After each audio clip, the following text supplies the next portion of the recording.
the fetus is not a human at inception. The fetus becomes a potential person over time, and that will determine the severity of abortion. 40 days is a big number for halacha. In halachic terms, a fetus for the first 40 days is described as maya ba'alma, mere water, mere fluid, meaning there's nothing has been shaped, nothing has been formed. Hello and welcome back to this channel. I'm Frida Weisel, and I host a channel on topics related to Judaism, New York City, where I'm based, often with an emphasis on Hasidic Judaism, the world that I come from and left.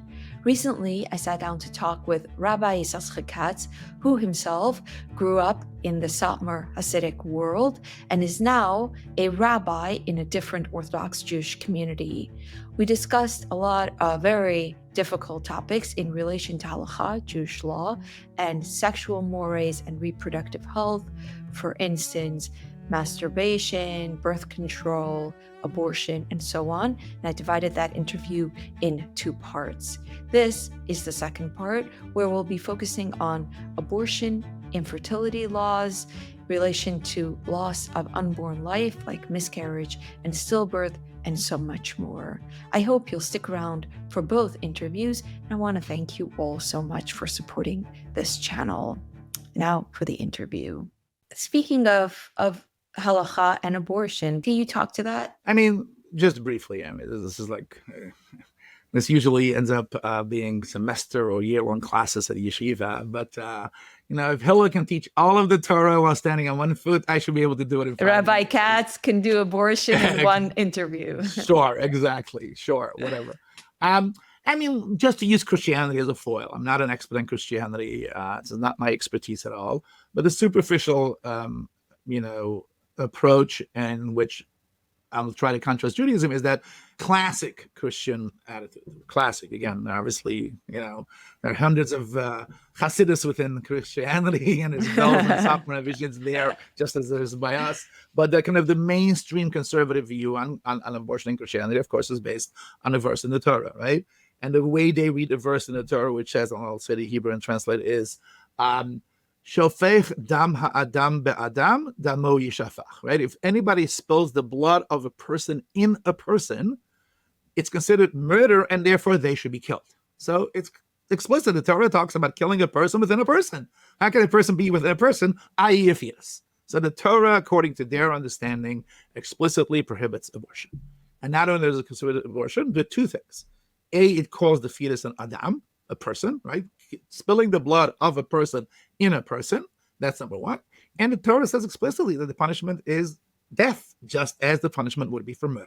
That's mainstream, I shouldn't say mainstream, that's kind of conventional default Christianity's attitude towards abortion. Judaism does not agree from beginning to end, starting with the fact that we read the text differently. I'm not going to get in. This is where it gets kind of very, technical and rabbinic, but the rabbis briefly. don't.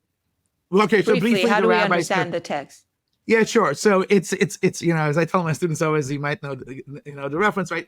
Bear goes into a bar, eats, shoots, leaves, right? Which is the name of a book, and the gist of the book is it all depends where you put the comma, right? Yeah. It eats, shoots, and it leaves, or it eats and shoots people and then leaves, right? It all depends on where you put the comma. So I would say that a fundamental difference in terms of biblical interpretation and biblical hermeneutics is comma. Where do you put a comma kind of changes tremendous things, right? So the rabbis actually put a comma at an earlier place in this verse than the Christians do. Let me explain that, right? The verse is, if shofech, let me do the Hebrew and I'll explain it, right? The verse is, shofech dam ha'adam be'adam, damo yishafech. So the Christians read it, shofech dam ha'adam be'adam, spilling the blood of a human within a human, comma, that's murder, ergo, the punishment is death. The rabbis put a comma a word earlier. Shofech dam ha'adam, anybody who splits the blood of a person, comma, but adam damo yishafech, they are guilty of capital punishment and need to be put to death by humans, as opposed to other cases where the death is divinely imposed and so on that, right? So all of a sudden you have the same verse, and yet it means different things. From a Christian perspective, because the comma is after Ba'adam, it's about abortion. From a Jewish traditional perspective, it has nothing to do whatsoever with abortion. Which then means that from a Jewish perspective, as far as the Bible is concerned, the attitude towards abortion is tabula rasa. Clean slate. The Bible does not explicitly address abortion. Then we have to move on to the next traditional authoritative text, which is the Talmud. And in the Talmud, there is a lot on abortion. Again, to summarize that in a nutshell, there is three factors to know. The first factor is a fetus is not a person in halacha. You only become a person when a person is born. So it's not a human. It's never, ever going to be considered classic mainstream murder. That's out of the question. It's not murder in the way that it's considered murder when you kill a live human being. That's number one. Number two, halacha divides the process of pregnancy into stages. And what's true for one stage is not true for another stage, is not true for another stage, and not another stage. In the sense that the fetus is not a human at inception. The fetus becomes a potential person over time, and that will determine the severity of abortion. Not going to get into the details, but I will say, though, 40 days is a big number for halacha. First 40 days of inception is really when it's considered, again, I'm using halachic terms. For some people, it'll be very helpful. For some people, it'll be offensive. In halachic terms, a fetus for the first 40 days is described as maya ba'alma, mere water, mere fluid, meaning there's nothing has been shaped, nothing has been formed. There's no potential human. And again, in a halachic context, we're not talking about human, we're talking about potential human. At this point, it's so removed from potential human that's not even considered potential human. That means that you can perform an abortion at will? No, you can never perform an abortion at will, because this is something that could potentially be a human. Why would you stop that? Right? We have to populate the world. We don't have to take away opportunities. But when there are extenuating circumstances that argue in favor of an abortion, first 40 days is when it's most lenient. The other thing I'm going to say is trimesters are again a factor. First trimester will be different than second will be different than the third. I don't want to get into the details. But again, because we're not talking about a person, we're talking about something that evolves into something that will one day be a person, the earlier we are at that stage, the easier it is to be lenient. And the last thing I'm going to say is a term that comes back, and again, if you have more questions, I'm happy to elaborate, but just kind of the elevator pitch times a few minutes, is that the term that we discussed before, which is pikuach nefesh. Pikuach nefesh means that if there is, how did you translate it? I like your translation. There's I don't know, the risk of a life. It's essentially about saving a life. Right, exactly, right. So if the mother's life is at risk, how do you talk about it? Because here there's a human that's being put at risk by a non-human. So what is there to talk about? Of course, we have a hierarchy of significance. This is the person, i.e. the mom. This is a non-person that potentially can be a person. Of course, their status cannot override it. So that's pikuach nefesh. One of the biggest revolutions in the discussion of issues pertaining to abortion happened, I want to say, I don't remember the dates, 50, 60 years ago, that caused a huge explosion in the arena of halacha between two incredible scholars, one of them in Israel by the name of Rabbi Eliezer Waldenberg, who goes more by the name of his book, which is 26 or 28 volumes of responsa. I mean, just an incredibly prolific scholar. His book is called Tzitz Eliezer, who got into this incredibly crazy debate with Moshe Feinstein, who might be somewhat more well-known to your listeners. Moshe Feinstein was an American rabbi, again, an incredible scholar, prolific, not 28 to 26 volumes, but quite a lot of volumes and very productive. The Tzitz Eliezer came along and said, along the lines of what I mentioned earlier, which is the woman doesn't have to die in order for her to satisfy the status of pikuach nefesh. One can be dead while alive. If the birth will lead to emotional devastation. And now again, I know devastation is a subjective category. What does emotional devastation mean? That you will be institutionalized and live on pills? Or does it mean that you'll be kind of depressed all the time? That's a very subjective category we're not going to get into. But overall, Tzitz Eliezer by Waldenberg said, emotional devastation carries the same weight as physical distress. And Moshe Feinstein was aghast. Moshe Feinstein was, I don't know, halacha only gives leniency for when the woman's life is at risk. If the woman's life is not at risk, well, tough luck. And I don't mean to be callous. He was not a callous person by far. But we don't have the room. Now, one interesting thing to say about this, and then if you have follow-up questions, I'm happy to think about it, is that there is a fascinating phenomenon with Moshe Feinstein when it comes to this issue. If you stopped any learned person who knows anything about Jewish law would tell you, oh, Moshe Feinstein? Oh, an incredibly lenient posek. He allowed, a scene dog in shul. He allowed, Shabbos elevators. He thought that mechitzas, the separation in the shul between men and women, can be as low as whatever. It's so lenient. And he says that you can have milk without a hashgacha, without observation and all of that. When it came to abortion, he really, I don't mean to be disrespectful, just kind of to be a little bit blunt, he went bonkers. Crazy, stringent, and does a lot of, the methodological approach is so foreign and anathema to his approach. Like, oh, text that show otherwise, oh, that's just a tampered text. It's really not a reliable text, and so on and so forth. And clearly, a part of it was the sexual revolution that really terrified him. Right? He's writing in the shadows of a sexual revolution that allows for, so much sexual freedom. And here's this frum rabbi from Russia showing up on the American shores and thinking, this society is falling apart. This society is getting so corrupt. And of course, they want to have free sex without consequence and abort the babies. No way, not allowing abortion. And it made him extremely stringent. Now, if one would ask in terms of, it's a silly question, but who won the debate, Rabbi Waldenberg or Rabbi Feinstein?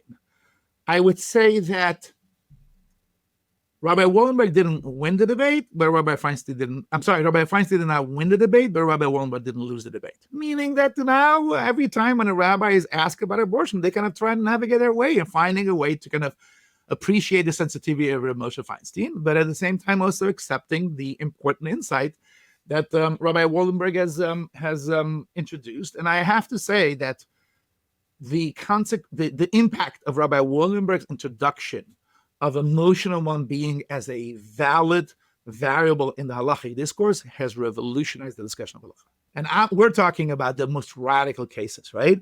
Oh, abortion, a mother who would be crushed and devastated. But it can also be kind of with lower flames, with lower consequences, right? On Shabbos, what happens when there are emotional issues? Could they be a variable when deciding what's allowed and what's not allowed? And it's been an incredible revolution of halacha. So that's a 5-minute spiel. Wow, we're on the 30th floor in the elevator.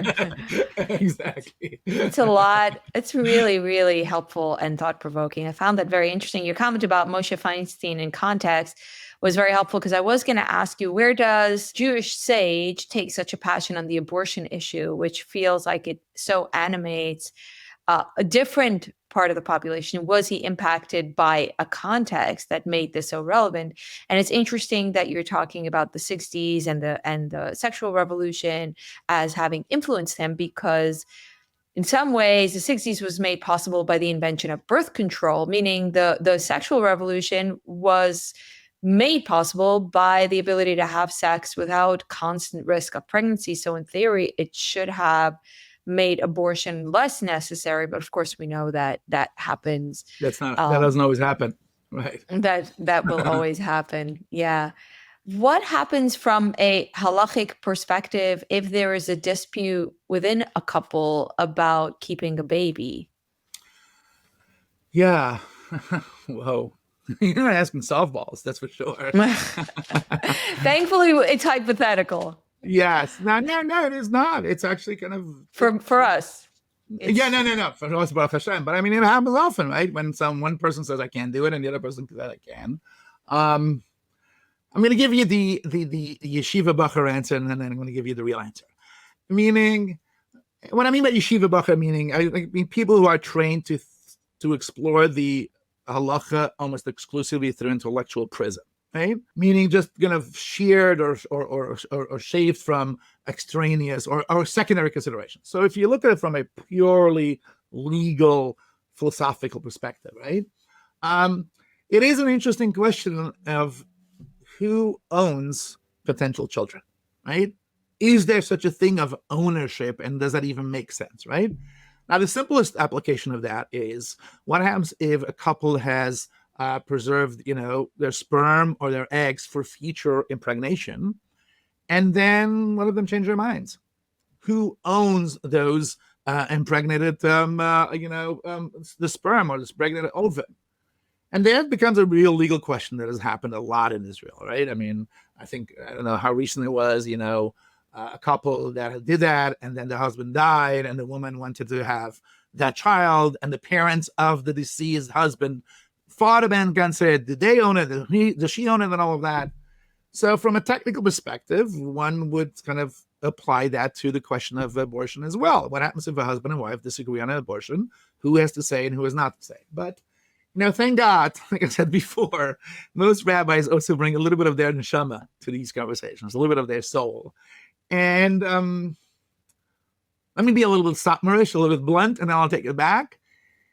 If the decision ends up being based on your opinion about who owns the baby, and that leads you to say, yes, we'll do an abortion in spite of the fact that the other spouse doesn't want it, or vice versa, you're basically doing malpractice.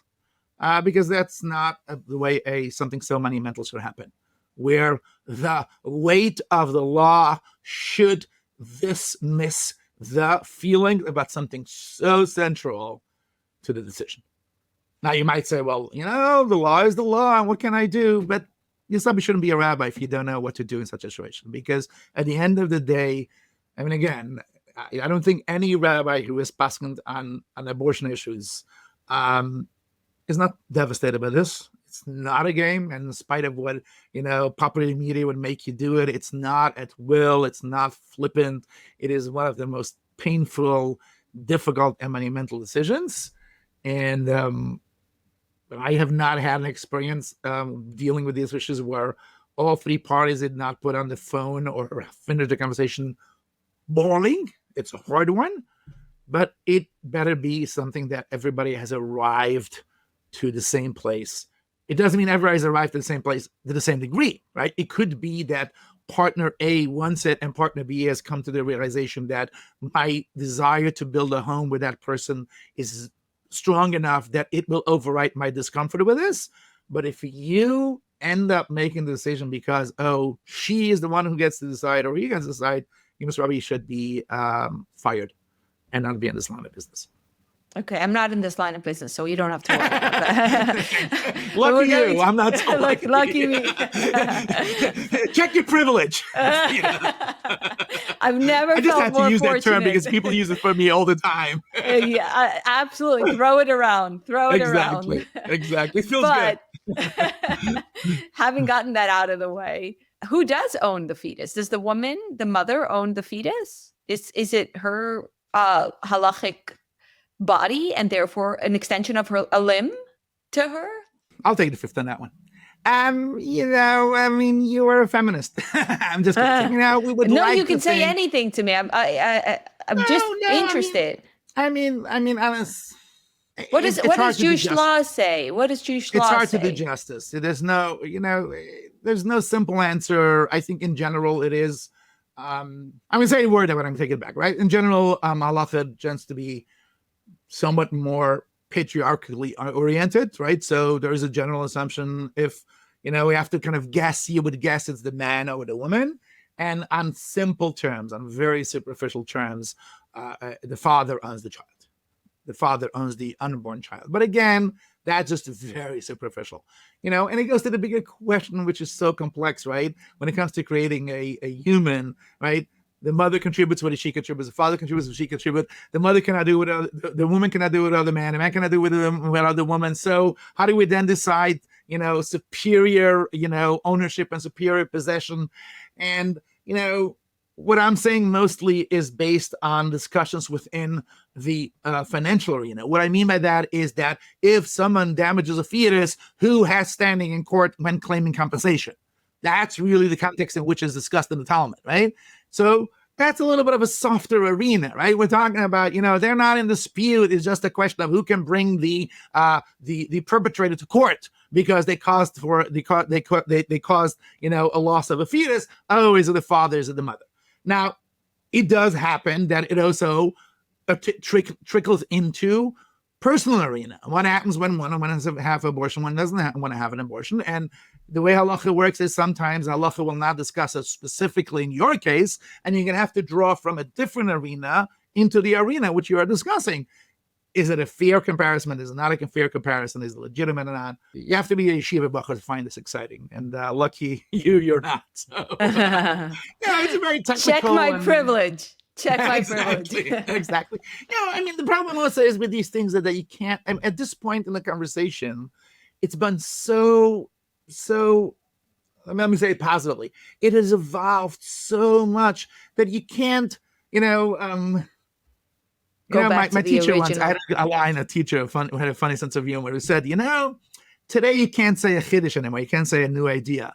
He said, because if it's good, someone said it already. If it's not good, someone said it too. And so much has been said that it's really hard to tell you what is the right answer. There are opinions who think that, opinions who think that. What do I think? If it's relevant, call me. I see. I understand. I think a good rabbi also doesn't want to commit themselves to one view, because there might be situations where they would give credence to the other view, even though it's not their opinion. I see. This was very helpful. Thank you so much for this. It was very helpful. The world is full of people who are desperate to conceive, or women who are desperate to conceive, and women who are disappointed to have conceived. Both of these can create so much heartbreak and pain. In my own experience, I have had so much knowledge of women who were hoping not to get pregnant through natural birth control, for instance, breastfeeding, which can interrupt the ovulation process. And we call that nursing clean. And then when they get pregnant, they'd be so disappointed.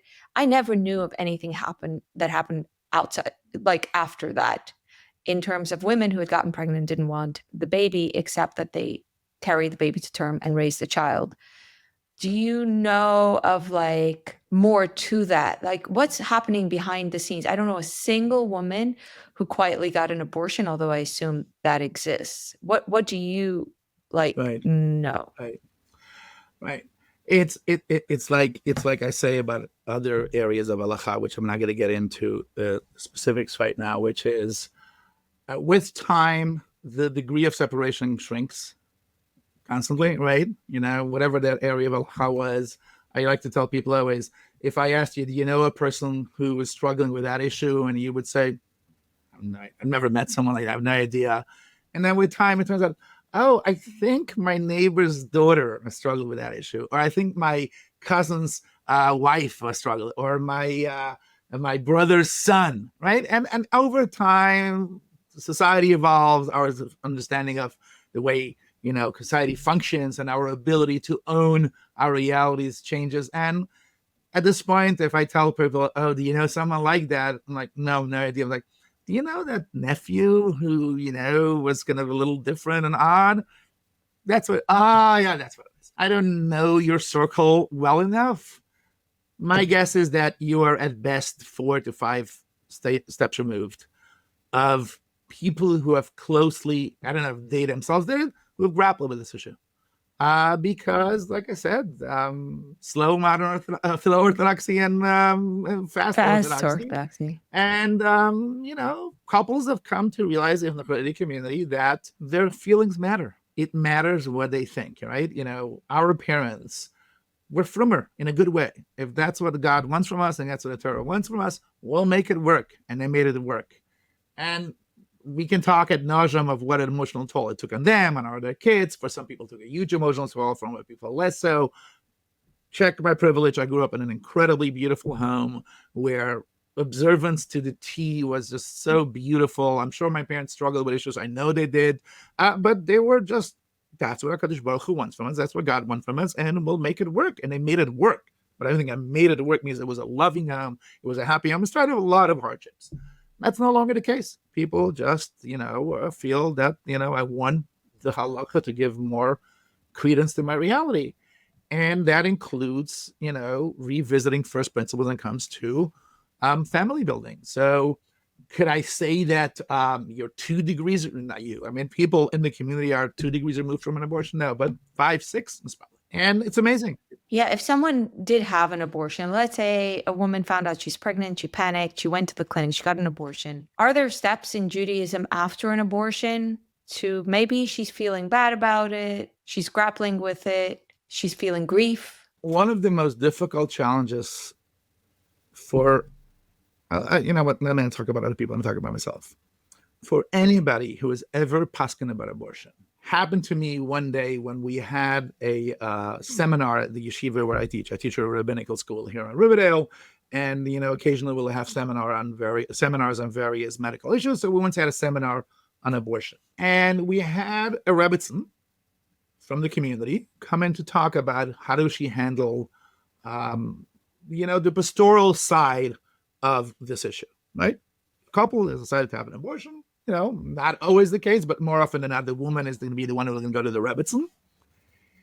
And what she shared with us was so painful, but also incredibly disorienting. Because what she said to us is that we boys, we men, need to appreciate that for a person, particularly a woman, and certainly for men as well, although one can do a study of whether it's the same gender in terms of the gender and all that, an abortion is a loss of a child.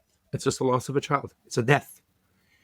And the fact that the community justifies abortion by saying it's not a person only exacerbates the pain.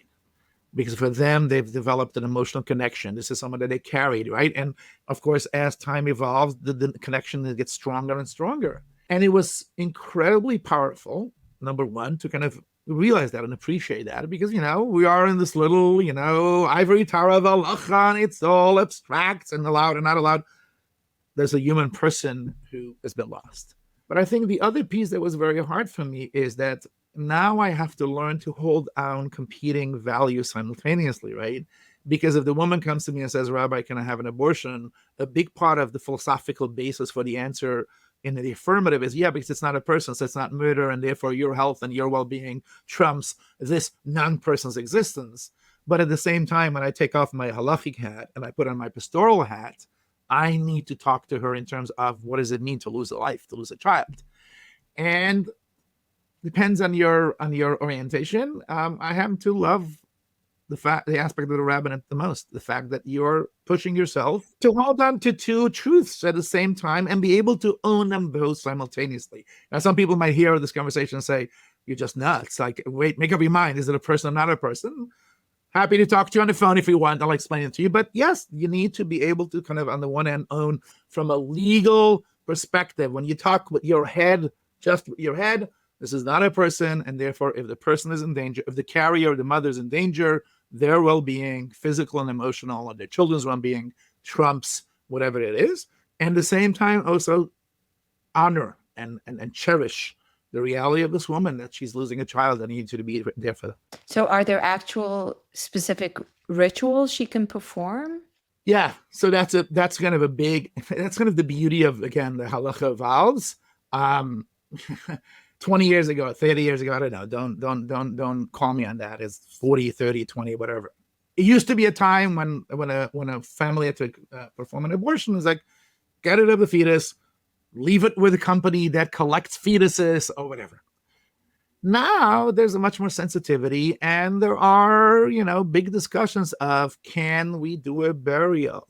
Can we do a naming? And what is gained and lost? Because, the psychology would kind of be of two minds, right? One side would say, no, help this person let go of this child. They need to move on with their lives. They can't let the sense of the death of a child, really weigh on them for the rest of their life. So some people say, no, try to hold their hand and bring them to a place where they no longer think of that person, that thing as a child. But then there are others, and especially within the halachic context, who say, you know what? We should honor that. And we should actually consider it a child. Rabbis have had questions, shilas, can I sit Shiva? Right? Can I do the traditional morning ritual for a fetus? And, we rabbis are only qualified to be rabbis and some of the pastors. We're not psychologists, and we're never be psychologists, and we shouldn't be. But those are questions that we grapple with. Naming, people who do, baby namings at the cemetery. I hope it's okay that I'm going to talk about something very personal, because this is something that this is bringing up. I don't know if you know, Ysoscher, but before my son was born, I had a full-term stillborn when I was I'm sorry to 19. hear that. Yeah. I did not know that. Yeah, we went to the hospital. We thought we were going to have a baby boy. Like, we brought stretchies. I hadn't felt the baby's heartbeat for like that day. And I remember how nervous I was. And I remember being in the hospital and the like nurse doing a sonogram and shaking her head no, and like this out of body experience I had at the like impossible happening. And what followed for me was what I would call quite a traumatic experience, and how it was handled Jewishly, where in the one hand it had a lot of rituals, on the other hand the baby wasn't considered a human. So what I mean by that is like, or wasn't considered like a really dead child.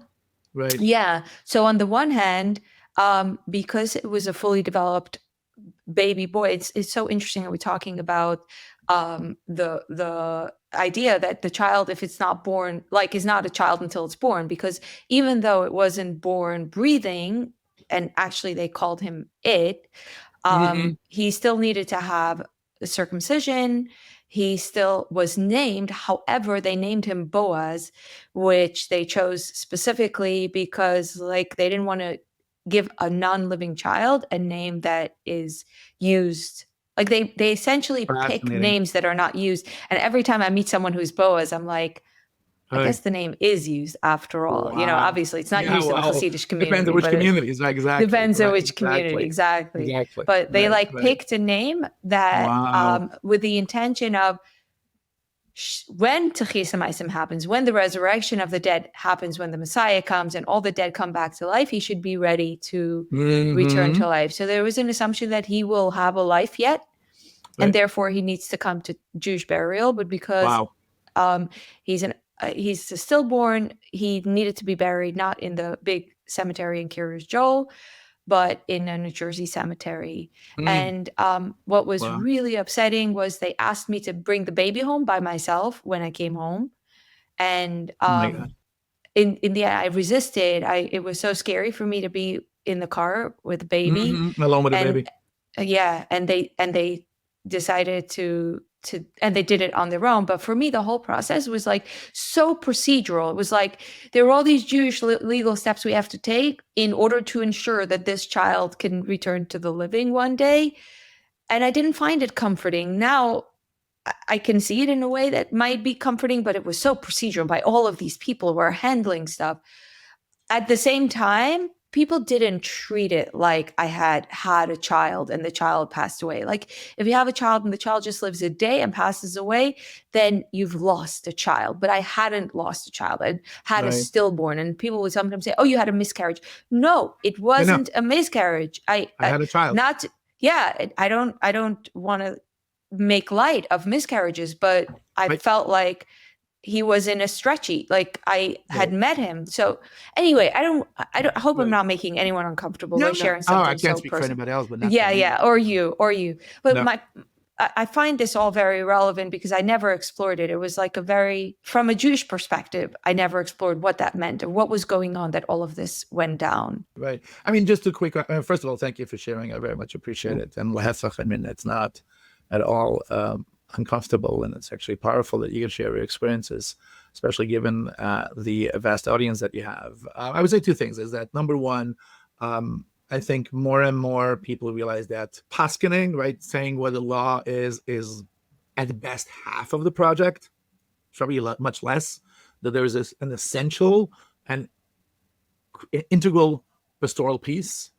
And you need to own that. You never, ever, even I tell people, even a tapel lefel shaila, right, which is a patzapan question, is almost never just a patzapan question. It's always like a request for guidance, for hand-holding, for help and all of that. And as the question becomes more severe, the pastoral ratio of the conversation becomes so much more essential.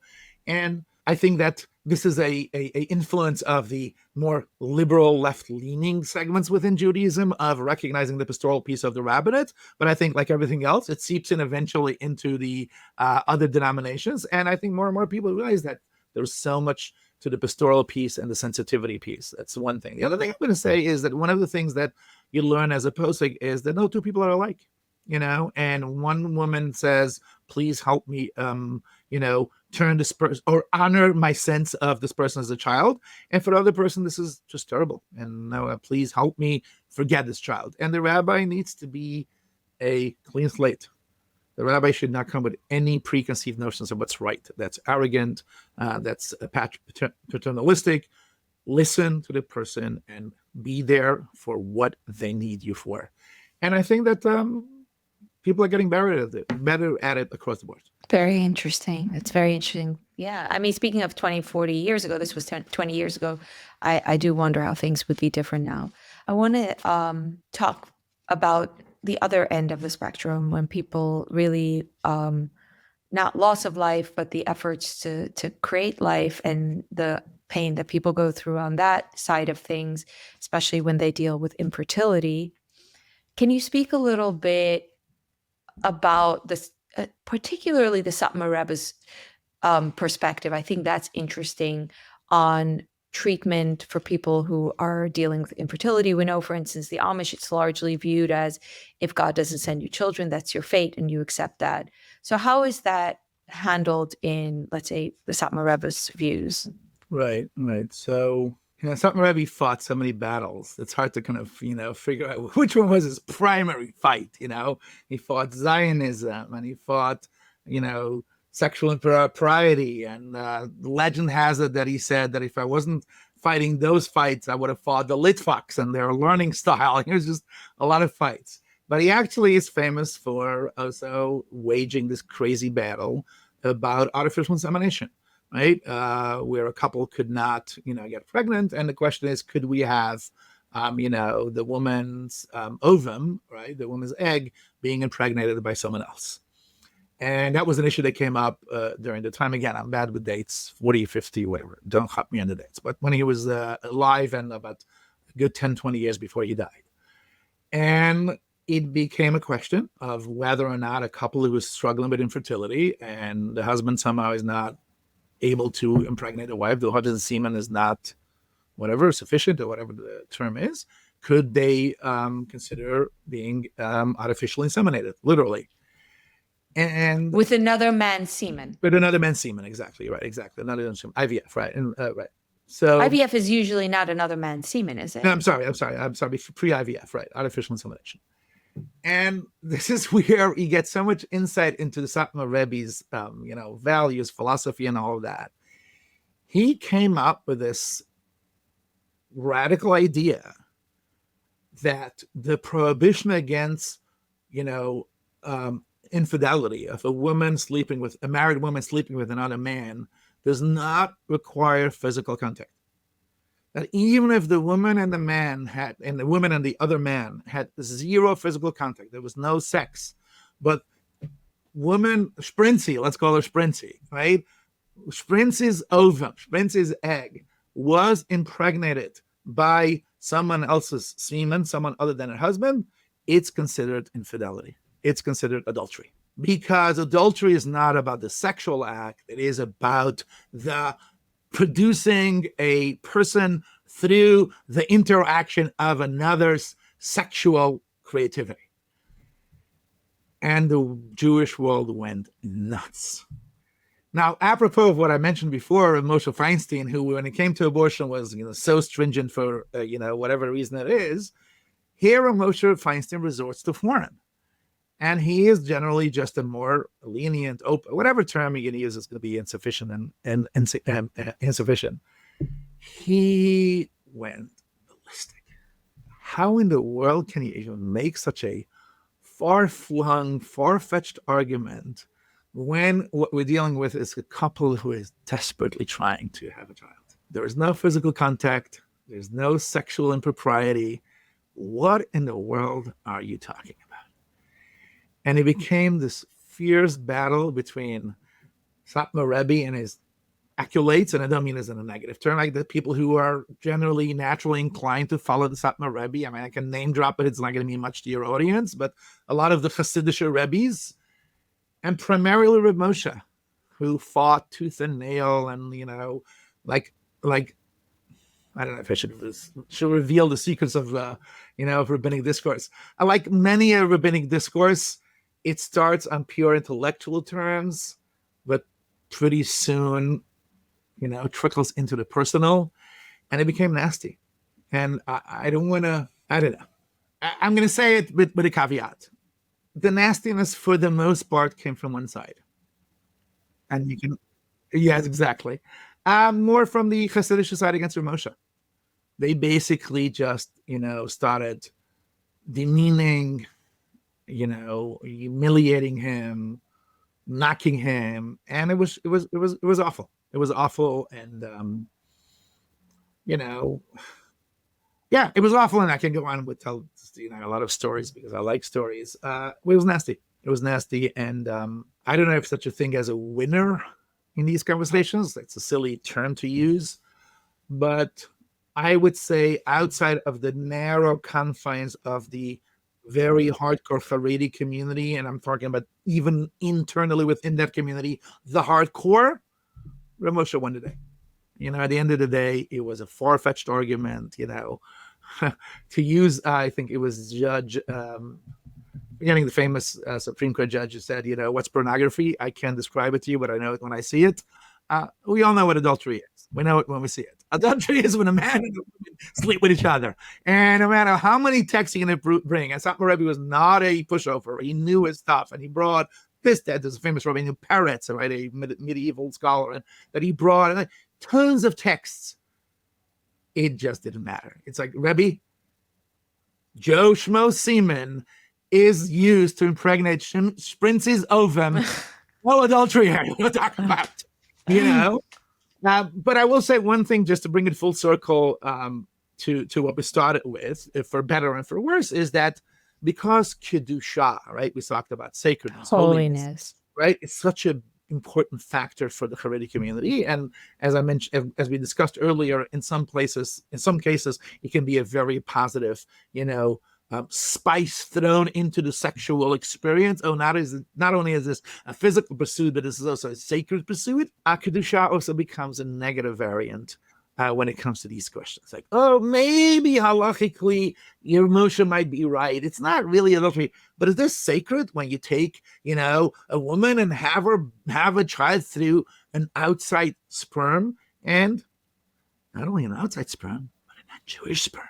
Right? I don't want to say it's racist, but certainly racial, right? And because Kedusha is a term that carries so much significant semi-legal weight, it influenced their halachic discussion. And I want to make the point there, meaning it's one thing to say, yeah, it's okay, but I don't think it's the holy thing to do. That's a different way of using Kedusha. For Rebbe, Kedusha was called it adultery. That he brought it into the halachic discourse. If you have a child through a non-kadosh manner, it is akin at worst, if not really, adultery. So yeah, and it was complicated. It was complicated. It was like, we have the luxury of looking back at it in hindsight. In hindsight, it's hard not to think of, really? Are you crazy? You really wanted to argue that it's adultery? But you and we will never be in the Rebbe's head, right? We're never in the Rebbe's head. It's and very... we'll never know. Yeah, go ahead. No, I'm not going to just finish the line, right? We'll never know to what degree what is this hyperbole, and I don't mean this as judgmental, just descriptive, for what he believed was a greater good, or did he really convince himself? And in which case, it's kind of interesting that he really was able to somehow make that leap when it comes to defining adultery, which is kind of, I don't know, somewhat ironic.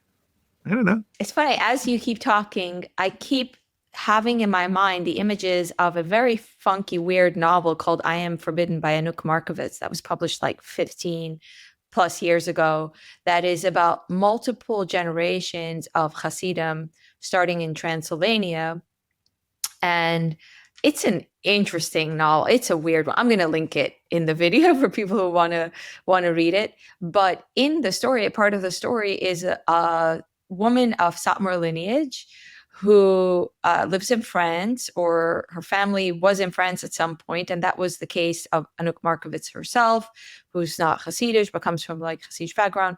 The author, anyway, as I remember it, this woman. I read the book 15 plus years ago, but as I remember it, the female protagonist, who is a Satmar lady, can't get pregnant and is in France, and there are some street protests, and she runs out in the street, grabs a man, gets herself pregnant. I don't even know how that works. I don't know how that works. How does Maybe that the work? Rabbi was right. Maybe the Rabbi was right. Slippery slope right there. I keep thinking Time the Rabbi has a insemination, point. and next thing you know, you grab man off the street and get you pregnant. I mean, where was the man in all of this? It's like, it's a weird story. But anyway, also on the subject of artificial insemination, what I keep thinking about is a big issue with using another man's sperm is usually understood to be that men have this impulse to pass on their genetics. And that maybe reflects that our popular discourse is so influenced by evolutionary psychology. But I would assume that the biggest resistance to inseminating a woman with another man's sperm is that her husband then doesn't have the opportunity to have biological children, right? Or his DNA wouldn't be on, would it? Can his DNA be on another man's sperm? A psychological subconscious kind of consideration. I think that, the obvious is the obvious, right? Sexuality and sperm and, the gooiness of it and the yuckiness of it. And I guess there's another person's sperm has ended up in this home, and that child, the rest of their life and their DNA, if you look closely, you will notice that it is, foreign, DNA. And, again, I don't want to overemphasize because it is such a loaded concept and all of that. And again, racism is one thing. Racial, right? There's racial. This is non-Jewish child, and and what does that do again to Kedushas Yisrael, right? To the holiness of the Jewish nation, and who is the father of this child?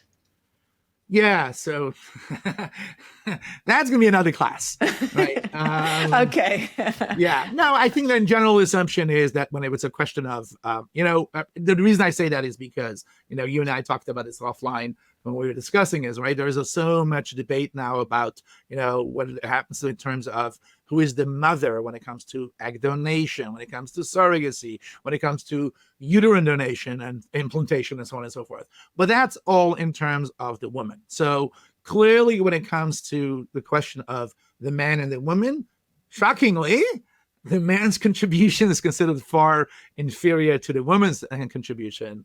And therefore, from a halachic perspective, I can see that smile, like, oh, for a change, the women matter a little bit. And like shocking.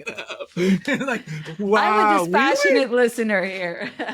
No, just kibitzing. It's clearly a Jewish child. For various reasons, which I'm not going to get into in terms of halachic biology. And I say this with quotation marks because it's not necessarily in line of what we know now. And that's, again, a separate conversation. But the child is halachically Jewish. But again, because they're Hasidim, extrajudicious values, right, and terms, i.e. Kedusha, i.e. Yisrael versus Jew versus non-Jew, matter in the discourse, notwithstanding that from a halachic perspective, the non-Jewish piece is irrelevant. Halachically, the child is considered a Jew. But yeah. There is, I'm sorry to use a provocative term, there is still Zera She'ena Kodesh. Now, Zera She'ena Kodesh can be translated as non-holy child, but the literal translation of Zera She'ena Kodesh means non-holy seed, right? When you hear it, you hear a little, pun not intended, seediness to it, right? Non-holy seed that has brought about this child, and that becomes a variable, a significant factor. And a way that I can very easily see someone like Rav Moshe Feinstein, who was not Hasidic by any imagination, say, I don't know what the heck you're talking about.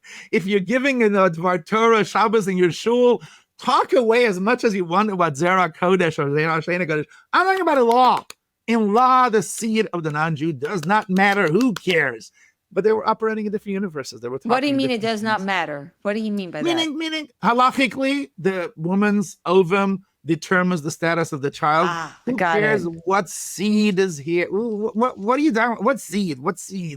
I don't know. I Some see. fluid made her pregnant. She had a baby, and Allah tells us to disregard the Jewish status of that seed. Who cares? And some Rabbi comes and says, "No, but it's not holy seed." Like these two people, like, what are you talking about? And some Rabbi would say, "How can you ignore it? I mean, it's so important, And that became so, and that's also part why it became so contentious, because it was so loaded with such deeply secondary considerations for both, not just for some Rabbi, for Moshe, so to speak, tainting a halachic discourse with extrajudicious considerations was outrageous. Like, who knows what else you're going to bring into the conversation tomorrow? Tomorrow you're going to tell me that if you don't wear a gartel, then you're a goy. Whatever. I'm using a silly example. Tell me law. And some Rabbi says, what do you mean that's law? We're Jews. We're not just law or legal people. And it became this such contentious issue, and it's just nasty. It was nasty. I can't even begin to describe the nastiness that it entailed, mostly for one side. And also, the last thing I'm going to say is that Satmar Rebbe was complicated, as we talked in our previous conversation. So his nastiness was his harshness was more kind of verbal. He would say, harsh things about emotion, all of that. But sadly, some Hasidim, not all, but some Hasidim took it to places that were really problematic beyond just the verbal, sabotaging. Sabotaging your Moshe's shul, and there's a lot of not nice things because Moshe became villainly impersonated, and to be fair, it kind of just, again, this is one conversation. Then eventually they end up fighting about other things that are tangentially related to these issues, which, as I mentioned before, how tall does the wall between the men's section and women's section have to be? Satmar Rebbe, once again, because of his sexual mores, said it has to be so tall that the men and women shouldn't see each other. And Moshe Feinstein says, no, it has to be a symbolic wall. And that's fine. Now, they're related, those two, right? Because if Kedusha is such an important variable for you, how can you have a shul in which men and women can see each other? And Moshe Feinstein says, I don't give a hoot if they see each other, as long as there's a symbolic reminder. And that is the milk thing, right? Moshe Feinstein said that if you know that non-Jewish milk did not have a official, observation, but for a fact that they cannot mix in non-kosher milk, you can drink it. And something. But do you know how consequential it will be if, God forbid, there's a little bit of non-kosher milk? It will drive them to leave Yiddishkeit and Kedusha again, Goyish milk and all of that. And all of a sudden, you have this array of issues where each thinks that the other one is going to lead to the destruction of Judaism. And it became awful, really awful. Wow. Let's return. I know we're very, very late. We're going to wrap up very soon. Yeah, let's go. I feel like we did not cover half of what we were going to cover, but that's okay. I'm around. Okay. You know where to find me. Yeah, I know where to find you. I really appreciate your generosity with your time. So if someone has infertility treatment that involves a third or fourth party, let's say a surrogate, an implantation of someone else's uterus, is a uterine implant an implant of a uterus complete with a gestating fetus? No. No. Okay. Long story short, sorry. No, go ahead. I'm asking in general. Also, sperm donation. All of these. So long story short, the so to speak evolution of the halachic discourse on these issues was, it started with artificial insemination, then in kind of IVF, which is a side point we're not going to get into. Then the question shifted to what happens if the woman's ovum is the challenge, right? The woman's ovum is somehow not able either to get pregnant or to carry the child to term. And that led to two cases, right? Either egg donation. What happens if a woman's eggs cannot become pregnant? Can she kind of receive an outside egg and become pregnant? So that was one case, right? So again, just not to get too technical, she carries the baby to term, but it's not her egg. It's not her ovum. That's one question. The flip side was the opposite. Her ovum can become pregnant. She cannot carry a baby to term. She then has a surrogate mom who carries her baby to term, right? And those are opposite questions, right? In one case, Sprincy. She does the carry. Sprincy carries the baby, but it's not her baby vis-a-vis the ovum. Right. The flip side is actually it is a Sprincy ovum, But I'm sorry. But it's in another woman. It's a woman's ovum, but someone else carries it. And that became a question, right? And once again, to a degree, if outside contribution of sperm is a problem, then outside contribution of an egg is also a problem, right? So egg donation becomes a little bit of a problem. Who is the donor of the egg? And let's remember, in general, the orientation is to have non-Jewish egg donors, because with Jewish egg donors, you get into issues of later in a marriage. And what happens if people who come from the same mother, who are, born to different people, and now they're going to marry each other and all of that. So the general suggestion is to have egg donation from a non-Jewish person, but then the racialist piece comes in. So while within the Orthodox Haredi community, there's a segment that is opposed to egg donation, most recently, literally in the last 6 months, there's been this explosion. And I say explosion in a way that I'm excited because, of course, there's a human piece here, of course, and I'm not going to deny it. But also there is a robustness to the halachic discourse in the Orthodox community that's incredible, right? There's new scenarios, and new scenarios lead to new incredible Torah that's being created. And there's a vibrancy to it that if you care about halachic discourse in a deep way, it's like amazing. Now, again, I'm not denying that there's also a human piece here that's complicated.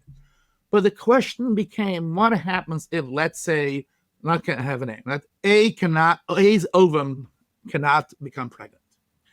Can she accept a uterine donation who the person will donate their uterus, because people have 2 uteruses, right? So I can spare one, so to speak, that has... People don't have 2 uteruses. No, not uterus. What's ovaries. Not ovaries. 2 ovaries. Sorry. There you goes my biology study in sophomore, right? 2 ovaries, right? So can you take the ovary of another person and implant it into this woman who cannot become pregnant? Now, why is that different? Because in the ovaries, the ovums are not developed yet, right? They're cells that could turn into ovums. Now, if you're telling me that ovums have a certain status, what happens when they're not yet ovums? There's a cells. And that became the huge conversation and a huge debate. And again, another conversation because it is interesting to see internally within Satmar. I know you've talked about this, and we've talked about it, right? There are two factions, right? And one faction ended up being lenient, so to speak, on the question of ovary donation, and then the other one is opposed. So it's kind of interesting why, how, and what are the factors and all of that. So it is interesting. And yeah, by the way, I should have said ovary transplantation, not uterine transplantation, which is another issue. I understand. Yeah, no worries. I'm going to be called out on that. But listen, I didn't pay attention in biology and software. You didn't? Did you have biology even? You know the answer. Or Papa, or wherever you were.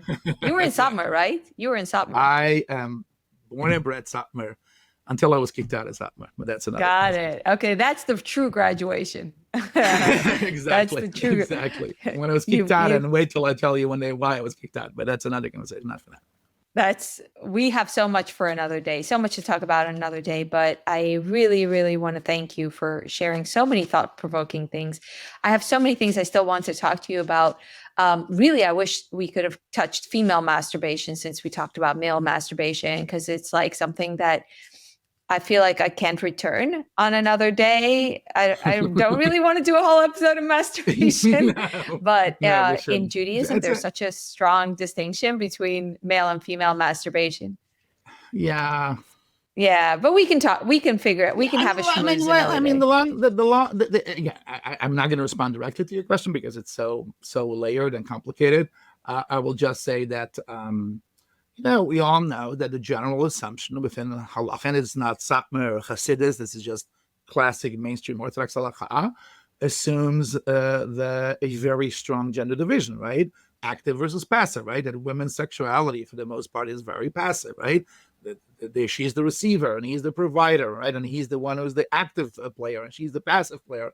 And how that plays itself out in the particulars and what are the pluses and minuses of that and all of that are tremendous applications. Obviously, again, we're not going to go into that place, right? When it comes to the questions of homosexuality, what's the difference between male homosexuality versus female homosexuality?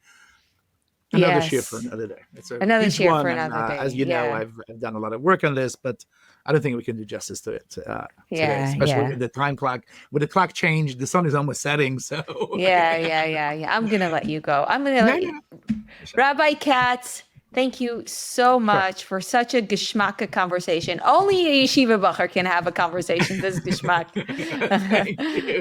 I know that people don't think so, but it's the nicest compliment I could get. For me, this is a nice compliment, and I wish I get it more often. Yeah, I think knowing cultural nuance, this is a very nice compliment. I really appreciate your time. I really appreciate you sharing. I'm going to link your Facebook page, which is so interesting and robust for viewers to check out, as well as our previous conversation.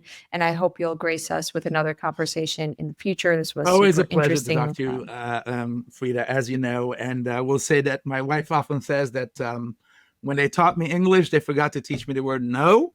I never say no, but certainly I would say no for no.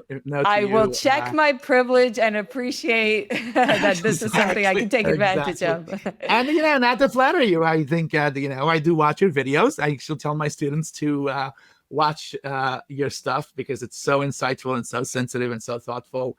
And I'm not going to get into the details. I often tell people, if you want insight to the Orthodox community, here are the two most important Frida Wiesel videos. I'll tell you another time which one they are. So it's really a pleasure to talk to you, and I think that what you do is incredible. And apropos of what we're talking about, it's holy work. I do believe that. I thought so. Kodesh. I was hoping. It was on my mind. I hope he was going to say it's Kodesh, because that is absolutely sacred work that you're doing. So I'm happy to be from the rabbi's mouth. Exactly. You're my post from now on out. Exactly. Beautiful. All right. A big shkoyach and a big shkoyach. Thank you to all of the viewers and the listeners as well. Bye-bye.